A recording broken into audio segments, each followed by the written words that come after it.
नमस्कार, स्वागत है आपका सीएनबीसी आवाज की इस खास पेशकश आवाज मिनटर्स में। और आज हम इसमें बातचीत करेंगे एक ऐसे मेहमान से जिनके पास दशकों का न सिर्फ अनुभव है और उन्होंने बहुत ऐसी चीज़ों को एनालाइज करके हमारे सामने समय से पहले हमें बताया जो अब समझ में आ रही कि उस समय उन्होंने क्या कहा था।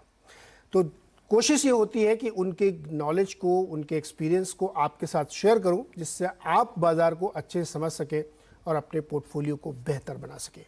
आज की मेहमान है देवीना मेहरा जी, जो फर्स्ट ग्लोबल की चेयरमैन मैनेजिंग डायरेक्टर हैं, साथ ही फाउंडर भी हैं। और देवीना जी, बहुत बहुत स्वागत है आपका सीएनबीसी आवाज़ मिनटर्स की सीरीज़ में। जब मैं ये बात कह रहा हूँ तो मैं बड़े गर्व के साथ कह सकता हूँ कि आप शायद अकेली थी जिन्होंने 2-3 बातें करंट सिनेरियो के बारे में काफ़ी पहले कह दी थी, और वो बातें बिल्कुल वर्ड बाय वर्ड सच साबित हो रही हैं। एक आपने कहा था कि इंडियन करेंसी डेप्रिशिएट होगी, और आज आप देख लीजिए रुपए की स्थिति क्या है। अगर वाईटीडी यानी 2022 में देखें तो 7.5% रुपया करेक्ट हो चुका है। दूसरी बात आपने कही थी कि जो न्यू एज आईपीओज आ रहे हैं ये बहुत ज़्यादा टिकेंगे नहीं और इसमें बहुत ज़्यादा फंडामेंटल दम नहीं है। नतीजा सामने है, 60% तक सारे करेक्ट हो चुके हैं। तीसरी बात आपने ये कही थी कि जो यूएस यूक्रेन वाला युद्ध है वो कुछ समय बाद डिस्काउंटेड हो जाएगा, उससे बहुत ज़्यादा क्यूज नहीं लेंगे। और चौथी बात आपने कही थी कि क्रिप्टो करेंसीज 70 से 80% गिरेंगे। बिटकॉइन का हाल हमारे सामने है। बहुत बहुत स्वागत है मैम। ये इतना सटीक एनालिसिस कैसे कर लिया आपने? धन्यवाद।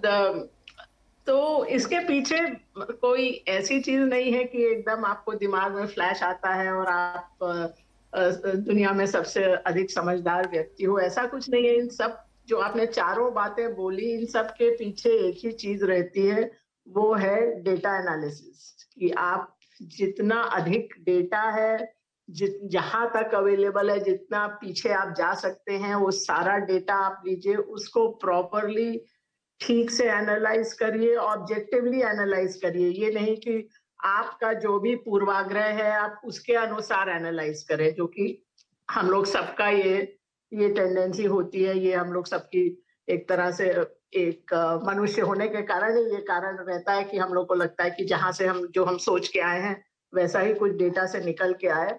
तो आप वो सबको अगर किनारे करके केवल डेटा पर जाएं तो ये सब चीजें साफ होती जाती हैं। जैसे आपने रुपये की डेप्रिसिएशन की बात की, अब ये बात मैं पिछली दिवाली से बोल रही हूँ कि 2022 में ये बड़ा रिस्क है भारतीय अर्थव्यवस्था के लिए। और उसके पीछे वही डेटा था कि बहुत सारी इमर्जिंग मार्केट्स में इंटरेस्ट रेट बढ़ने लगे थे, सेंट्रल बैंक ने बढ़ाए थे, भारत ने नहीं बढ़ाए क्योंकि भारत को ग्रोथ की चिंता ज्यादा थी, भारतीय सेंट्रल बैंक यानी आरबीआई को।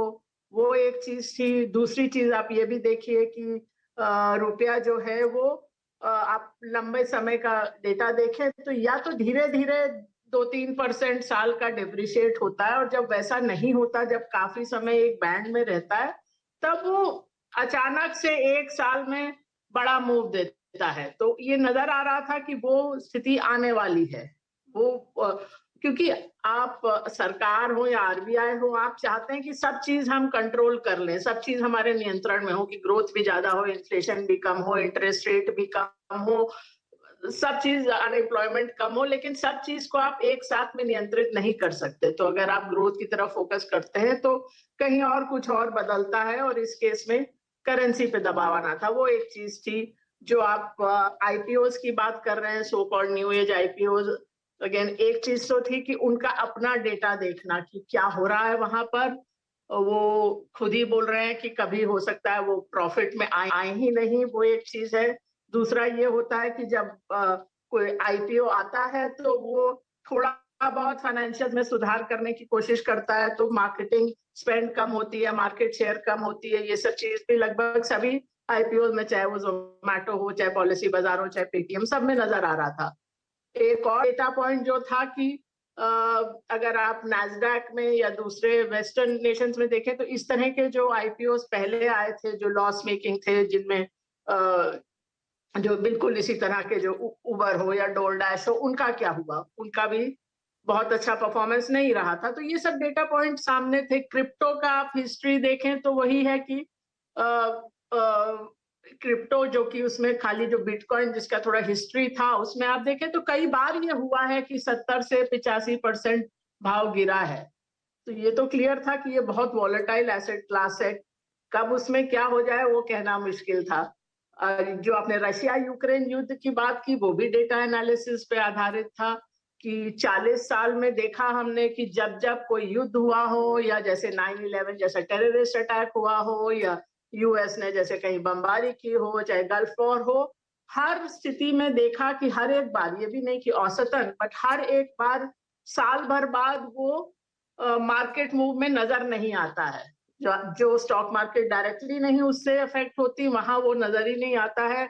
सिवाय हो सकता ऑयल और गोल्ड, यही दो जगह थी जहां कभी असर नजर आया साल भर बाद। तो कॉमन थीम चाहे ये सब कॉल्स का हो चाहे जिस तरह से हम लोग पोर्टफोलियोज मैनेज करते हैं, सब में एक ही कॉमन थीम है कि सब कुछ डेटा पे बेस्ड होना चाहिए, प्रॉपरली एनालाइज होना चाहिए। और इसीलिए हम लोग मशीन जो हम लोग बोलते हैं सिस्टम का उपयोग, आर्टिफिशियल